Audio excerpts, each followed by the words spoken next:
গত 7 মাসে আপনি মাঠে যদি তৎপরতা দেখেন, সেখানে জামাতের তৎপরতা সিগনিফিক্যান্টলি চোখে পড়ার মতো। আপনি লাইক করেন অথবা ডিসলাইক করেন। অনেকে মনে করে জামাতই সরকার চালায় এখন। কাজেই মানুষ মনে করছে যে জামাত অন্যান্য ইসলামী দলগুলোকে নিয়ে ক্ষমতায় যাওয়ার একটি খোয়াব হয়তো দেখছে। বৈষম্য বিরোধীদের ভেতরে বা যারা আন্দোলন করেছিল তাদের মধ্যে সিগনিফিক্যান্টলি সাবেক শিবির বা বর্তমান শিবির বা আমরা বলে থাকি লুক্কায়িত শিবির, তারা তো ছিল। কাজে এই নিয়েও একটি আলোচনা আছে যে তার মানে কি জামাতি ইসলামী, এবি পার্টি এবং বৈষম্য বিরোধী বা জাতীয় নাগরিক পার্টি যে পর্যন্ত যেতে পারে, জামাতের কি এতগুলো, যেমন ইরান যেরকম তার প্রক্সি অর্গানাইজেশন আছে, হেজবুল্লাহ, হামাস, আবার ইয়েমেনে, তার মানে কি জামাত ওরকম একটা জায়গায় গেছে কিনা। এই জরিপটি আমি দেখেছি এবং এখানে 60% মানুষ কিন্তু তার মতামত দেয়নি।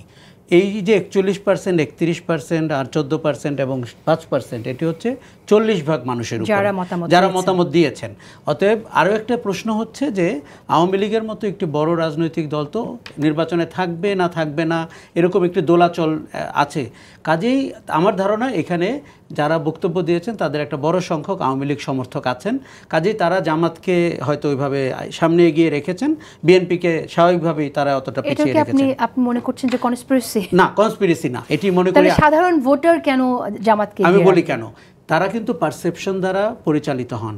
গত 7 মাসে আপনি মাঠে যদি তৎপরতা দেখেন, সেখানে জামাতের তৎপরতা সিগনিফিক্যান্টলি চোখে পড়ার মতো। আপনি লাইক করেন অথবা ডিসলাইক করেন। এই তাদেরকে হয়তো মনে করেছে, যেমন অনেকে মনে করে জামাতই সরকার চালায় এখন। অনেকে মনে করে যে সরকারের ভিতরে তাদের শক্তিশালী সমর্থন রয়েছে এবং তাদের কারো কারো আচরণে সেরকম প্রকাশও পায়। যেমন প্রধান উপদেষ্টার বাড়ি ঘেরাও করে বসে থাকবো একজন অপরাধী বা একজন শাস্তিপ্রাপ্ত মানুষকে মুক্তি না দেওয়া পর্যন্ত। আমরা তো পরিভাষা বুঝি, 54 বছর হয়েছে বাংলাদেশের রাজনীতিকে অবলোকন করি, পরিভাষা দিয়ে বোঝা যায়। আপনি বিপদে থাকলে কি শব্দ বলেন, আপনি কিছুটা সুবিধায় থাকলে কি শব্দ বলেন, অতিরিক্ত সুবিধায় থাকলে কি শব্দ বলেন। কাজেই মানুষ মনে করছে যে জামাত অন্যান্য ইসলামী দলগুলোকে নিয়ে ক্ষমতায় যাওয়ার একটি খোয়াব হয়তো দেখছে। তাই তো বৈষম্য বিরোধীদের ভেতরে বা যারা আন্দোলন করেছিল তাদের মধ্যে সিগনিফিক্যান্টলি সাবেক শিবির বা বর্তমান শিবির বা আমরা বলে থাকি লুক্কায়িত শিবির, তারা তো ছিল। কাজে এই নিয়েও একটি আলোচনা আছে যে তার মানে কি জামাতি ইসলামী, এবি পার্টি এবং বৈষম্য বিরোধী বা জাতীয় নাগরিক পার্টি যে পর্যন্ত যেতে পারে, জামাতের কি এতগুলো, যেমন ইরান যেরকম তার প্রক্সি অর্গানাইজেশন আছে, হেজবুল্লাহ, হামাস, আবার ইয়েমেনে, তার মানে কি জামাত ওরকম একটা জায়গায় গেছে কিনা।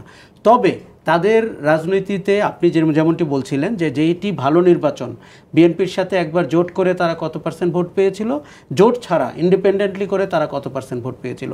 আমরা কিন্তু দেখেছি যে ধর্মভিত্তিক রাজনৈতিক দলের একটা নির্দিষ্ট ভোট আছে। এর বাইরে যেতে হলে আপনাকে যে রাজনীতি করতে হবে সেটি হচ্ছে যে উদারপন্থী রাজনীতি করতে হবে।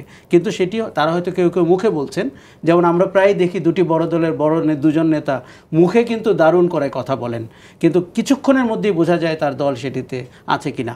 কাজে এই যে ভোটের পার্সেন্টেজ আপনি দেখতে পারেন, দেখুন ভোট কিন্তু পানির মতো না যে একটি পাত্রে ধারণ করা হয়েছে এবং সারা জীবন ওখানে বসে থাকবে। এটি পরিবর্তনশীল, এটি প্রতিদিন, প্রতি সপ্তাহে, এমনকি ভোটের দিন আপনার আচরণ, আপনার ব্যবহার, আপনার রাজনৈতিক অবস্থান, আপনি জোট করবেন কিনা। তবে আমি এটিকে উড়িয়ে দিতে চাই না, আমি এটিকে গুরুত্বের সাথে নিতে চাই। আমি দেখতে চাই এটি দিয়ে রাজনৈতিক দলগুলো তারা কৌশল প্রণয়ন করতে পারেন কিনা, এবং যেই ভোটাররা বাংলাদেশের সরকার গঠনে সাহায্য করেন তারা কিন্তু কোনো দলের সমর্থক না।